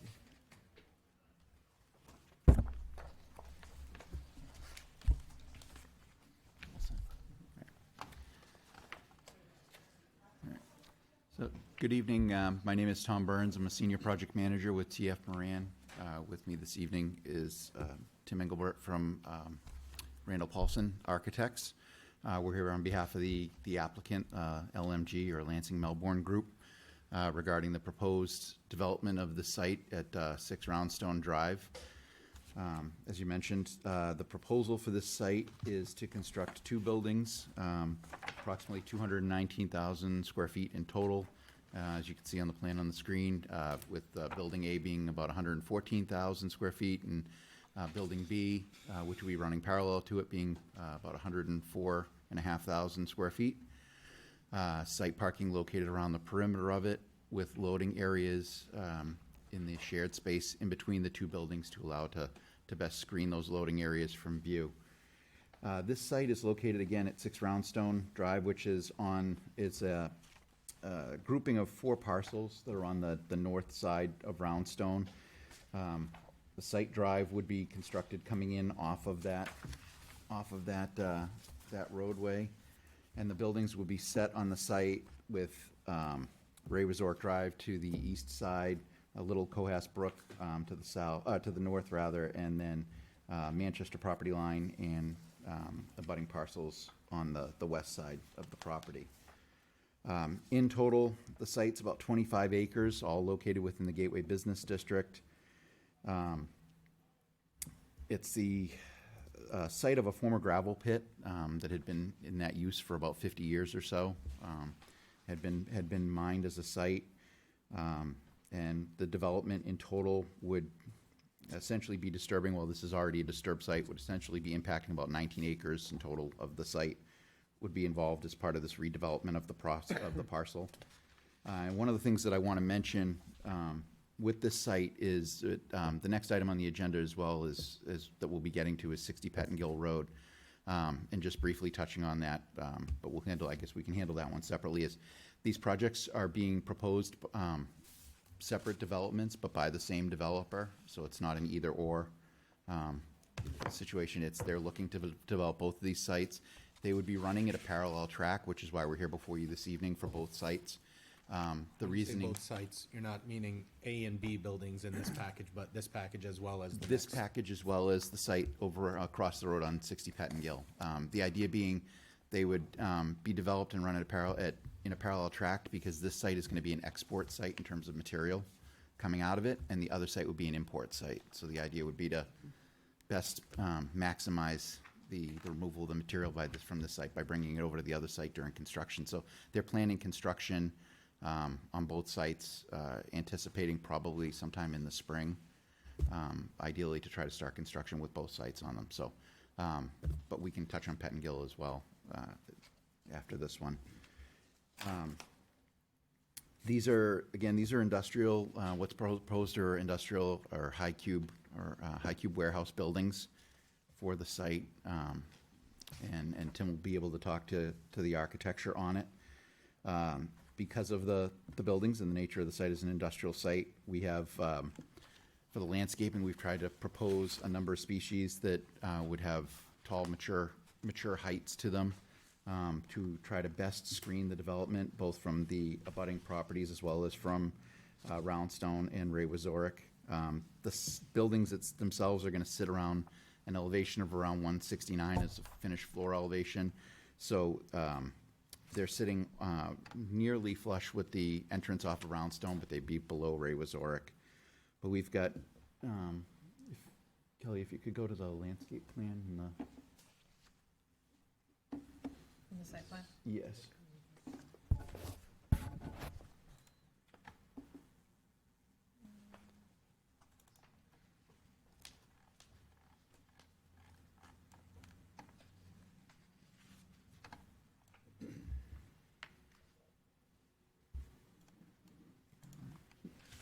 That's the site, a couple more down, yeah, right there. So as you'll see with the landscaping, we have interior plantings throughout the site, in the parking islands, as well as screening to try to screen the views, particularly on the west side, on the south along the roads, and then facing Ray Wazorek, and then and along Roundstone. And then to the north, the site would slope down. There's a little Cohas Brook down there, so we wouldn't be disturbing in that area. And the landscape architect has gone with a selection of red oaks, Bohol maples, eastern red cedars, white firs, Norway spruces, all plants that have significant mature heights to try to really kind of bring down the massing of the buildings and screen the site. And they did include lilacs within the property on both this and Pettingill for ground plantings. But essentially, it's an industrial development in the site. There's a little over 300 parking spaces, as well as the loading area with it. And again, nothing overly unique about it. Stormwater will be handled by an underground stormwater management system within the loading area. You can see all the chambers that are proposed centered between the two buildings, so that'll capture and infiltrate recharge runoff from the site. We don't propose any impacts to offsite interests. If you'd like, I can turn it over to Tim to discuss the architecture and come back to any questions you may have. Sure. Kelly, if you want to go to thank you. Maybe the second to last page, we could take a look at the elevations. Or third to last page. Perfect. We can start here, then we can go to the rendering. So Tim Engelbert, Randall Paulson Architects. We started off by taking a look through the lookbook, taking into account material, texture, finish, and color palettes as well. You'll notice the color palettes are all in the lighter grays, so the warmer green-gray colors that have more of the earth tones to them themselves. The fenestration, the glazing, the material itself being a concrete type material, There's also some textured concrete in it, so we've broken up the building both through a textural and a color shift. So we've taken a close look at how to break up the building in that regard. And we've actually been in some communications with some potential tenants that we're in discussions with right now. They really like the direction the buildings are going. Whether that's the final image that they end up going with, it's always difficult because it's a speculative building. But this is generally be in keeping with what they'd be looking for. Building of this type, what we're pursuing would be considered a Class A industrial building. And to meet that Class A industrial type building, both the materials that are being used here, so your concrete finishes, are in keeping with what those tenants are looking for. You just said that the exterior finish was going to be a concrete type material. Can you be a little more specific? Sure. So most likely we'd be looking at either tilt-up or precast concrete. Whether which one would be selected, the finished look of the building would remain the same, but constructability and typology of the construction is what would change. Okay, so it's not going to be like an ephes or Correct. something. Okay, great. And then Kelly, if you want to go to the last page there, we can see the three-dimensional rendering. So you can see here that, it's in keeping with the surrounding industrial park buildings, and what those tenants are looking for when they're looking to lease space in these types of buildings. So the fluting on the front there, is that cement also? Yes, most likely. So I understand that this is actually a rendering for a different building, correct? No, this is. This is the rendering for this building? Mhm. Okay, so is the Core Logistics logo, No. was that just something that you This threw on is there? Okay. us putting signage not specific to this building. It is just us giving some image of what a sign would potentially look like. Gotcha, okay. So that's the only proposed signage is what is on the building? No. Oh, There's a ground monument sign that's on the plans as well on the site that we Okay, yes. proposed at the entrance. And that would be like a multi-tenant sign that shows kind of who's in the building? Yes. Yep. Okay. And you said the signage is included in this package? There's a sign detail.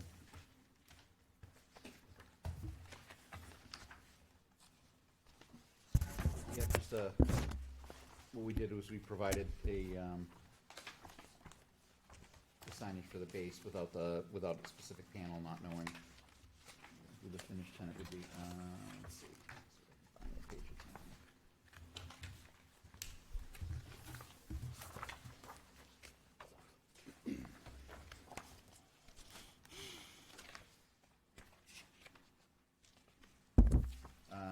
On sheet C22, in the top left corner of the entrance sign.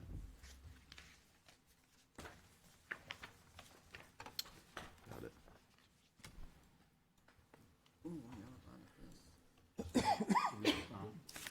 Showing a ground mounted sign that would be able to have the panels on, depending upon who the tenants would be.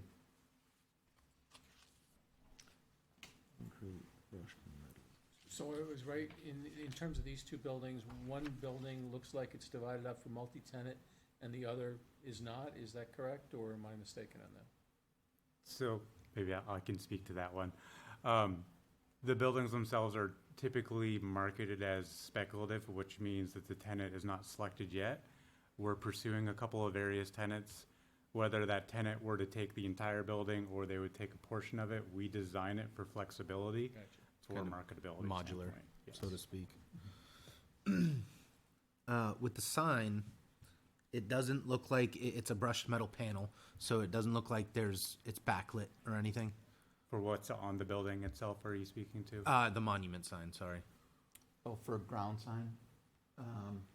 Would it be backlit or would it be lit from the front? Any lighting? What we've done with the signage like that is we've usually just had it ground mounted.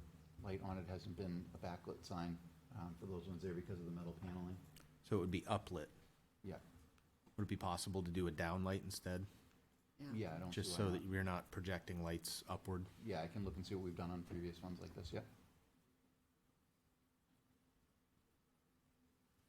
and I should note relative to, you bring up a point about lighting, so, and, relative to site lighting, the site lighting that's proposed includes a combination of building-mounted lights and pole-mounted lights, all of which would be downcast lighting. Dark sky compliant. Dark sky compliant, and no extension of lighting off of the property line, all in compliance with Londonderry's requirements. Awesome.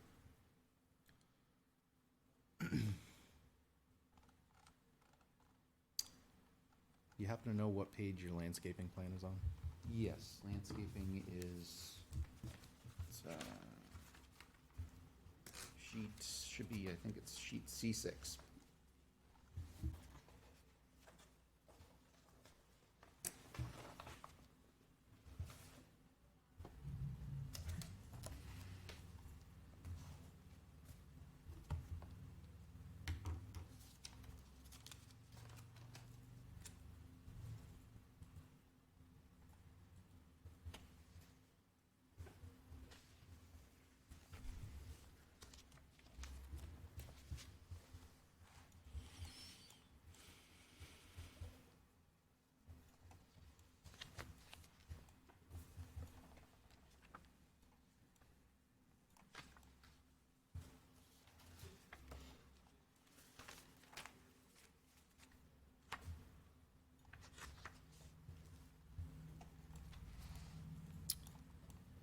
Yeah, you guys certainly are doing lots of plannings.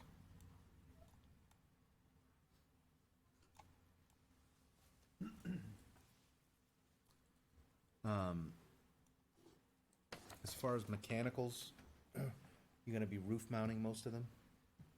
So there's two different solutions for buildings of this typology and use.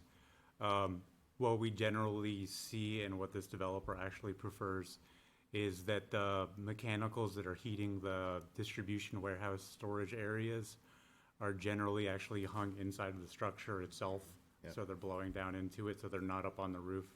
That does a couple of things on his side. It reduces snow drifting on the roof and helps in a lot of other ways. It also forces those units then to be where they are venting, that are towards the back of the building.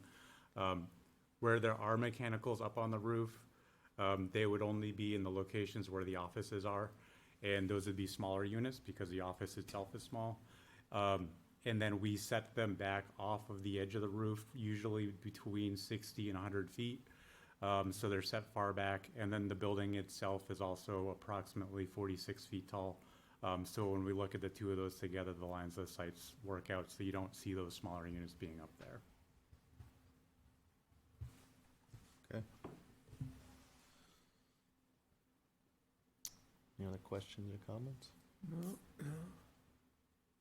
I think it's a good design. Yeah. Thank you. So the one request is just that you put downward lighting on your monument sign. Yep. Other than that, we will recommend to approve as submitted.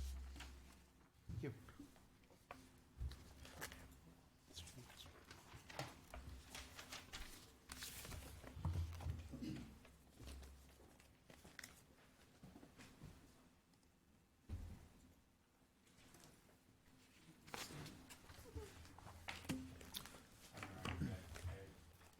Paper, and I love the textile of it. Thank you.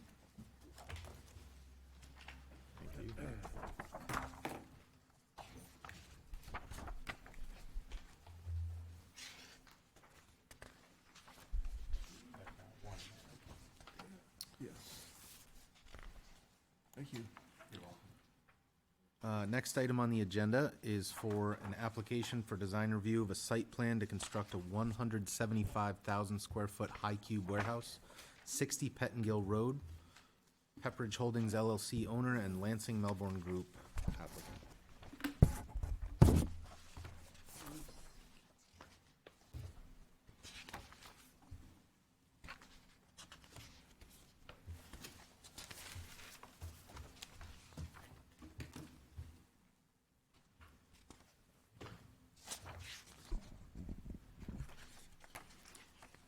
Again, just for the record, my name is Tom Burns. I'm a senior project manager with TF Moran. With me this evening is Tim Engelbert from Randall Paulson Architects. So this next site that we're looking at is the property located at 60 Pettingill Road. This is the vacant parcel located at the southerly intersection of Ray Wazorek Drive and Pettingill Road. This is the site directly next door to the Prologis, or Pratt UPS. Whitney, Pratt and Whitney. I say Prologis because I was here in 2014 presenting that one as well. I was going to say, I heard that name before. Yeah, so this is the site next door to where the UPS Pratt and Whitney facility is located. So this site's approximately 16 and a half acres of land. Again, located at that intersection. Part of this land includes the drainage easement that runs the road drainage from the west side of Pettingill Road down to a large detention basin that's located in the southwest corner of the site. Kind of where that, if you're looking at the drawing there, kind of where it goes off the page in the bottom left corner there. So this, again, this is being proposed by the same applicant as the Roundstone site, Lansing Melbourne Group, LMG. Working the two sites in conjunction. They're looking to develop this site with a single building, 175,000 square feet approximately, high cube warehouse building. Similar to the other building, it would be developed with the ability to have some flexibility based off of the interest in it, prospective end users for the building. As I noted a few minutes ago, this site would be an import site, so what we would be looking to do is bring some of the material from the Roundstone site over to this one to help build it up, particularly as the site slopes from the east to the west, and there's a drop off on the west side of this where that parking is on the west side of the building, so that's where we'd be looking to bring in material. The site would be accessed off of the existing driveway that is tied to UPS.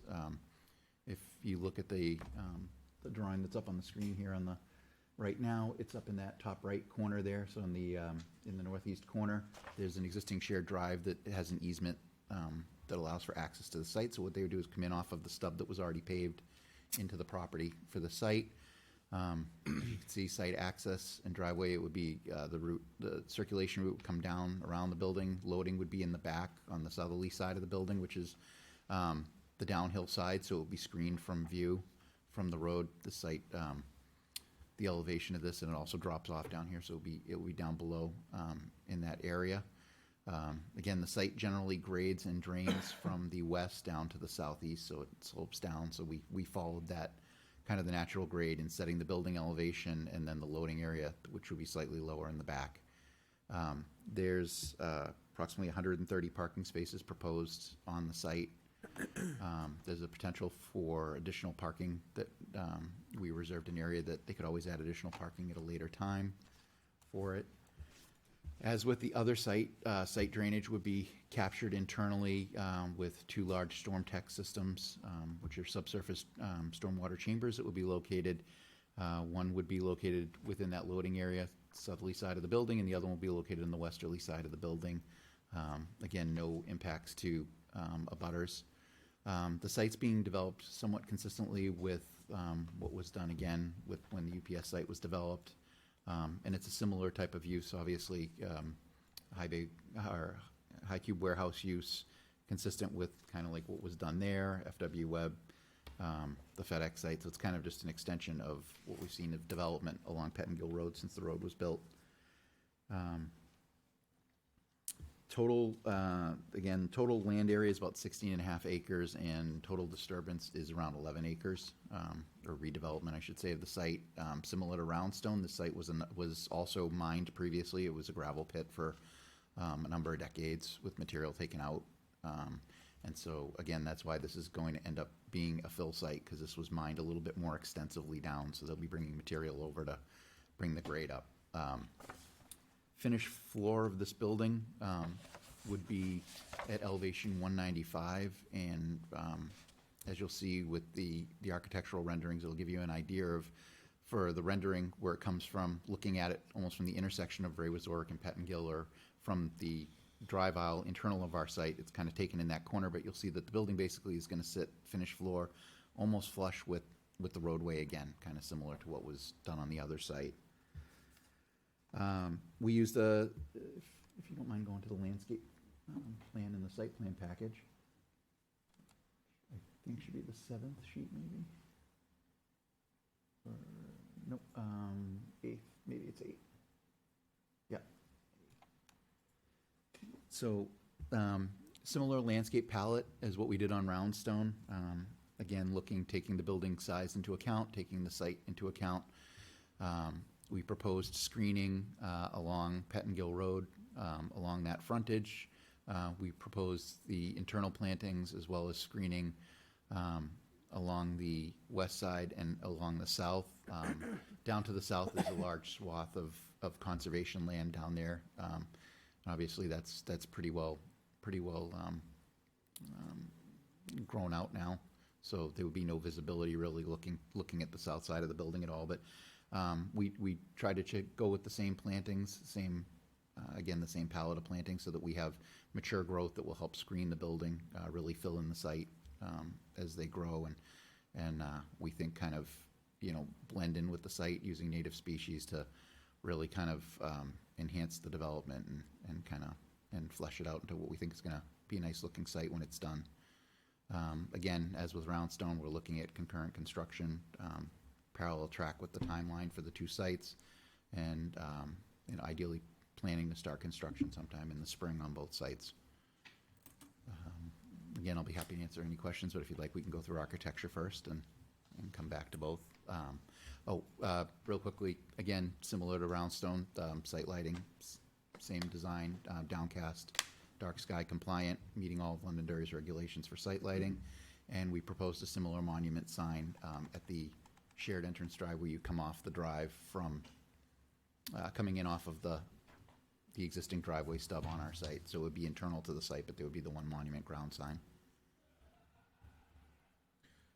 So I'm going to write down the same request for Yes. downward lighting on this ground sign. Mm-hmm.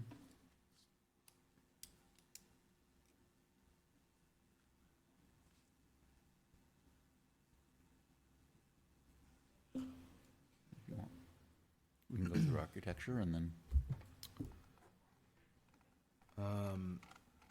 Architecturally, it looks more or less like the other building. Yep. It's same color scheme, a little bit different as far as there's a lot of big windows and stuff on the front that I don't think I saw on the other one, but and then otherwise a lot of the same elements, right? You guys are doing lots of plantings, dark sky compliant lighting.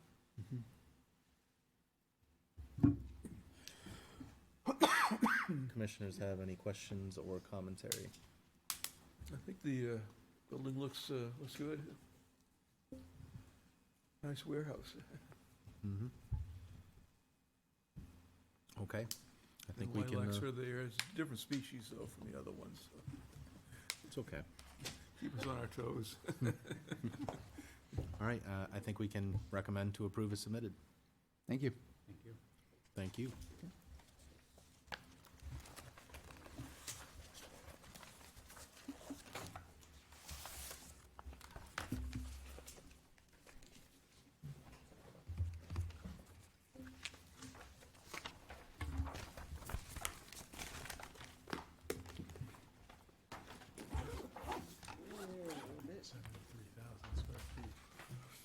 Okay.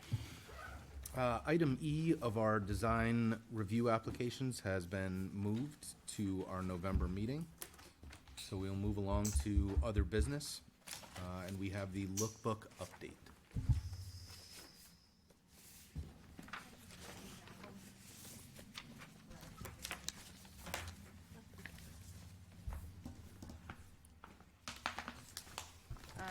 Thank you, Mr. Chairman. Just a brief update about the lookbook for the commission. What I've handed out is just kind of an overview of the direction that we're heading in with regard to the lookbook based off of the feedback from both this commission and the planning board, as well as the photos that both boards provided. I should note that Kirsten Hilden and our administrative support coordinator has been working on this, put this together for you all this evening. Seems to be in Spanish. What's that? I was gonna say, it's definitely Latin. Or Latin, yeah, maybe it's Latin. So there's two Could be Spanish, two Italian. comments, or questions, I guess, for the commission that don't need to be answered this evening, but that we'll need going forward, and that is, one being the verbiage that you prefer to see in the lookbook, if you could start thinking about that. And then, of course, just some general direction about, you know, what Cheerston has done so far, and whether the commission is favorable to this type of approach, or, you know, whatever the preferences of the commission. Okay, so basically the verbiage in here is just a placeholder. Exactly. Gotcha. Okay, so this is more or less a format. Correct. Okay. And again, obviously, I've just handed this to you now, so the idea was just to get it in front of you and then leave opportunity for review. If you have initial comments now, I'm happy to take them. But you can also email Cheerston directly with any questions or concerns. Okay. I do like the idea of the cover with all the pictures of local buildings and even, I think, a historical picture. This one on the upper right, historic. It's a, The old town hall. I believe so. yeah, The cover sheet, you mean? yes. Yeah, I love the idea of the cover having, kind of, instead of just being a blank page with like the Welcome to Londonderry sign, you know, having a bunch of different pictures. Kind of immediately lets you know what the look is that we're going for. In the contents, there are a bunch of kind of category descriptions: big box retail, office complex, etc.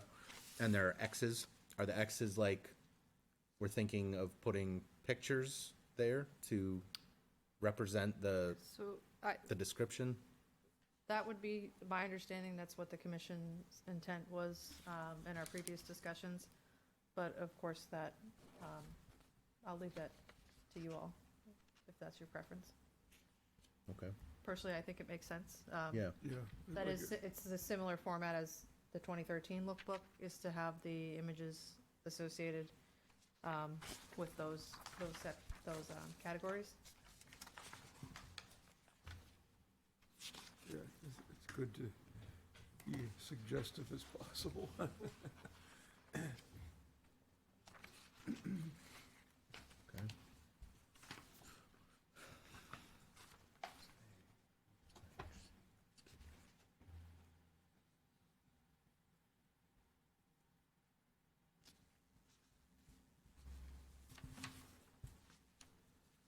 I think the third page, you'll see that's kind of the idea or concept that is being proposed in terms of when we get into the categories.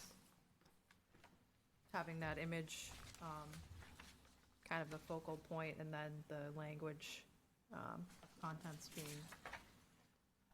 underneath.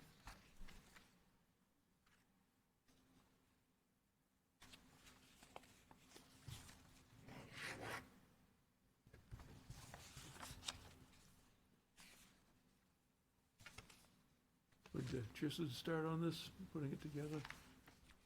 Yes, Cheerston, our administrative support coordinator, Yeah. put this together. She's a graphic. She is very good at that, yes. There's a unique ability to put things together. 'Cause I appreciate looking at it.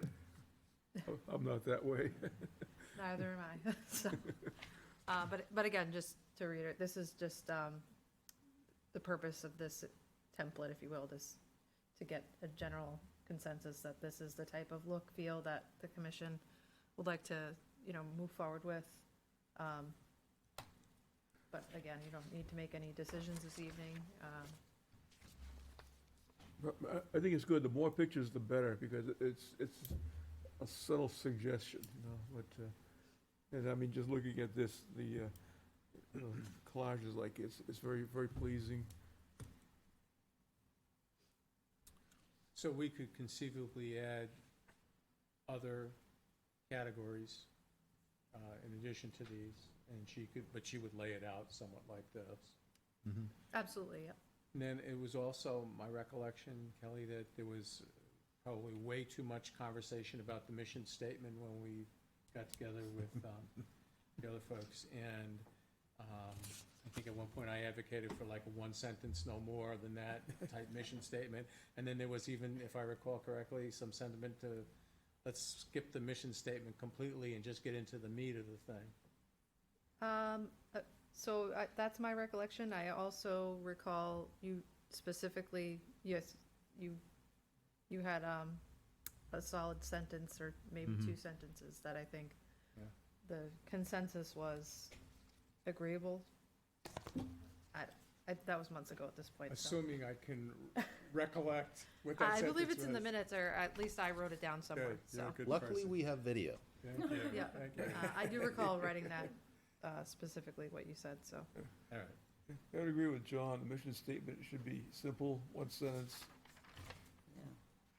Again, our ultimate Thought I audience wrote on it this, I down, think I but- said at that meeting, was they're gonna look at that and then they're past it and they're into whatever their category is, and to figure out, you know, what they need to do to meet the standards. So they're not gonna spend a lot of time on that. But good. And I think just to that point, it's also helpful for staff to be able to refer, again, even though it's an advisory document, it's helpful for us when we have our preliminary discussions to be able to refer to the lookbook, and if there is Yep. a solid statement at the beginning that we can emphasize to developers before they come to you, it's very helpful.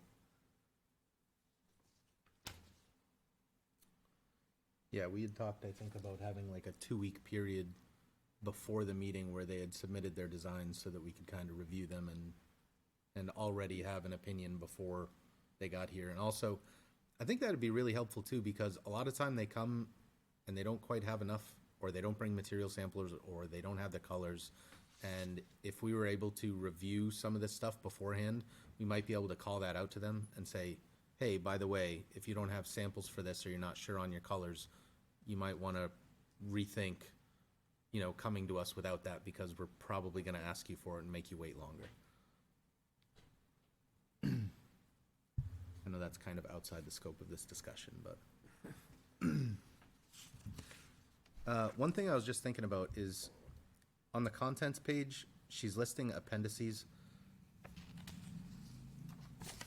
which seems like a good idea on its face, but I'm thinking through how we're gonna list, you know, for instance, materials or signage or landscaping. And I think for each category, it might be different. So if we have like an appendix for materials, we're gonna, you know, have a category area where we're talking about big box retail and we have some pictures of things. And then there's gonna be appendix later for materials that we're gonna have to restate in each category what materials we think are acceptable.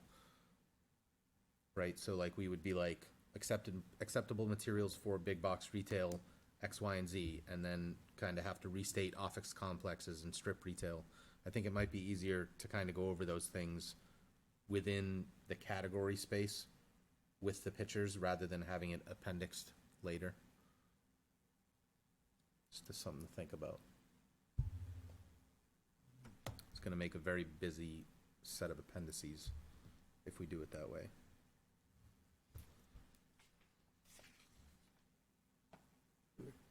Well, good question.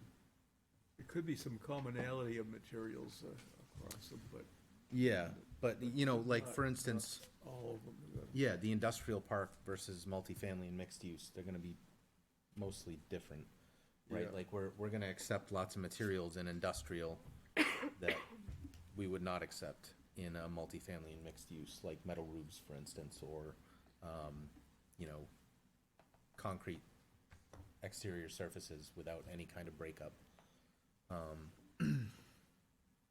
Again, just something to think about. A table might be a good option. Okay, Yeah. that's not a bad idea.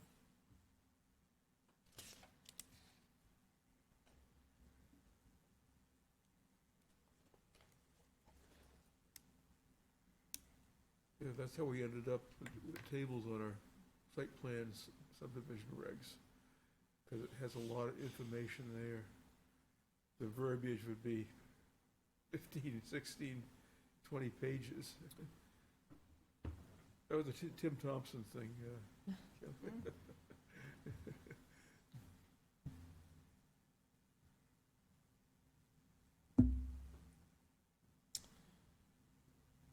I think the only thing that I would think might be an issue with a table is that it seems very finite.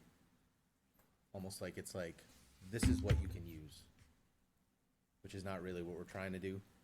It is, but, you know, we're not trying to be like authoritarian either. We're trying to guide them in the right direction rather than say like, these are the only materials you can possibly use. We always have I a don't know. disclaimer there that would be open to discussion with the planning board, not plan, but Heritage Commission. So that there's some leeway, you know, like as a footnote at the bottom of the table or something. There's an opening for discussion on the materials. Yeah. I'm more or less kind of stream of consciousing. That's not a word, but I'm just kind of trying to get ideas out there so that the next time Kirsten is looking at this stuff, she can kind of think through it and try to come up with like, okay, what thing might work. Luckily, she also has the current lookbook, which can give some idea of how she could piece things together, so. Are you guys aware, do other towns, or perhaps maybe not even New Hampshire, have this kind of a document, have a lookbook kind of a document? It's not actually common in New Hampshire. We were actually recently highlighted in the Southern New Hampshire Regional Housing Needs Assessment as one of the only communities in that in this region having a lookbook that we refer to. Wow. Yeah. Which is great. Yeah, the commission loves it, especially Yeah. Sylvia, you know, she Yes. latched right onto it. This is a good solution to what you want for building Yeah. design. I think this is a good solution and kind of a good communication tool, advisory tool to use, as opposed to having definitive regulation that is very binding and is usually, at least in my experience, a deterrent to development. For example, other communities that have historic districts of great significance, a lot of properties, a large geographic area, they have specific hard binding architectural regulation all the way down to color. I don't think that's what Londonderry wants to do, but I do think that a lookbook is appropriate for us to use when we talk about architecture. We do have architectural standards and guidelines in our regulations, but I think this is a great visual tool to use in addition to that. Yeah, I think we want to be more suggestive and look for the creativity, some developers I know are very creative. Some aren't, but, it's letting them go with, their designs and what they can produce. And we look at it and say, we don't like it, or we like it, or this is what I've been looking for. Creativity with guidelines, sort of. Yeah, you want to kind of keep it in a certain area, You don't want to go to Art Deco or anything. Right. It also gives the commission the ability for a little bit of flexibility, at least in your conversations with developers, not having the hard regulation that you have to be binded to. Mm-hmm. Overall, though, the format looks really good. I think it's a good start, Mm-hmm. more than we had when we looking at the pictures.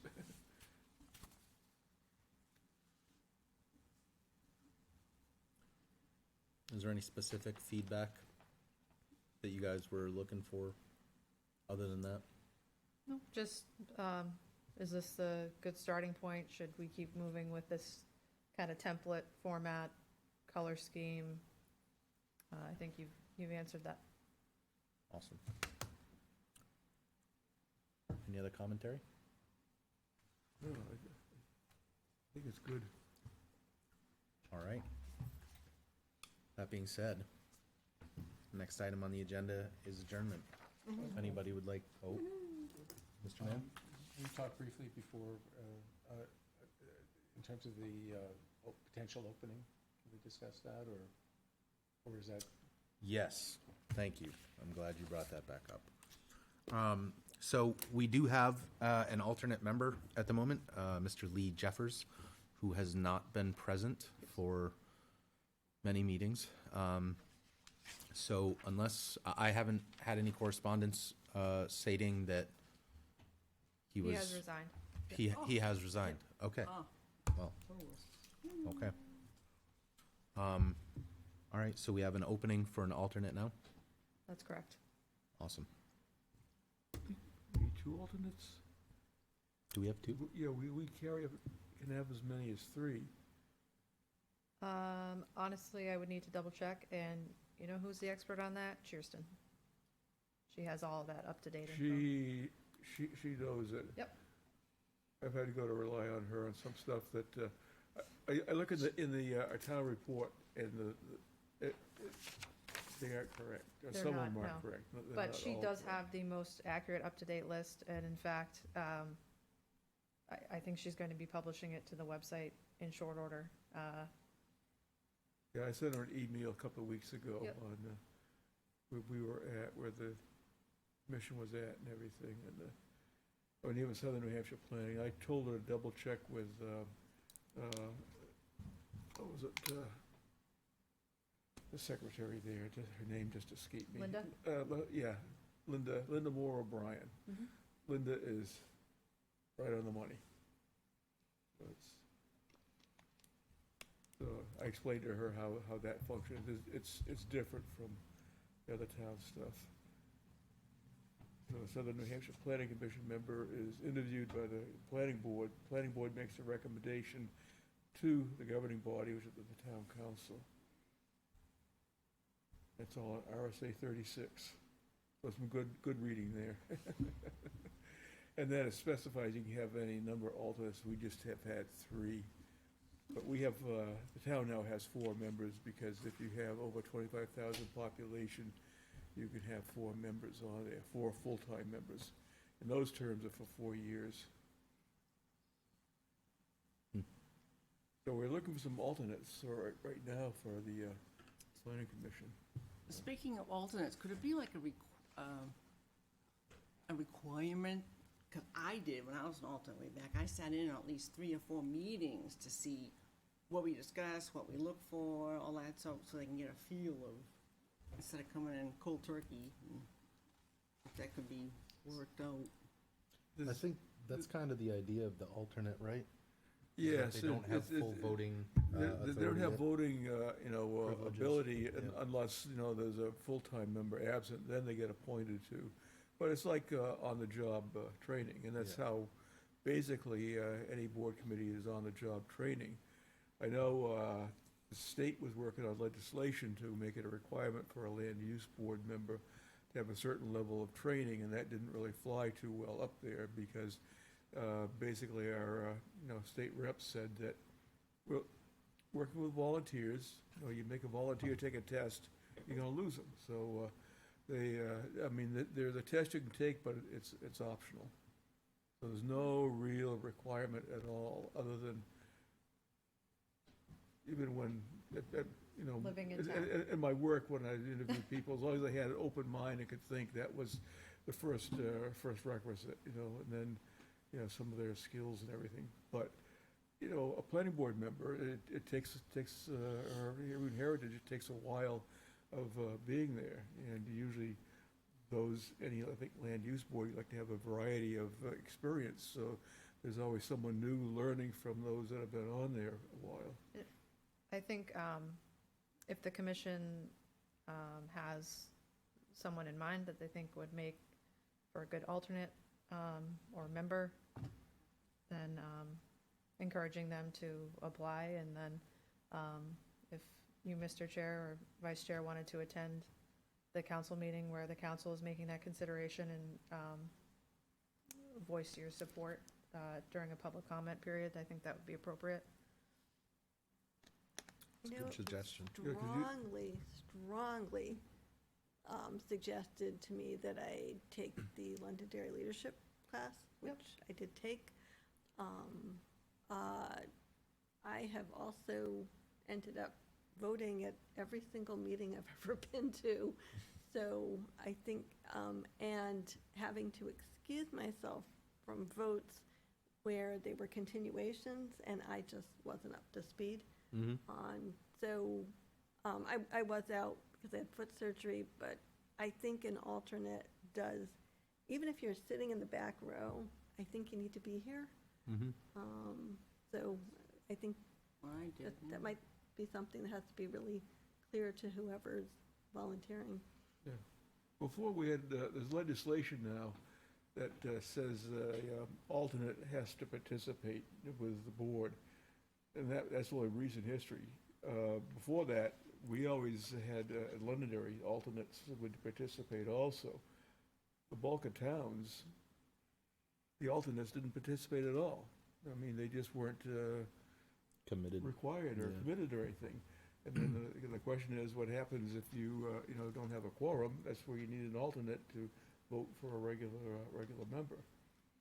So it's, it's okay. Again, to your point earlier too, I think when you kind of start adding in a litmus test in order to get an alternate to be, a confirmed alternate, it again kind of just puts people off from volunteering because there's otherwise really no incentive, except to help with your town, so.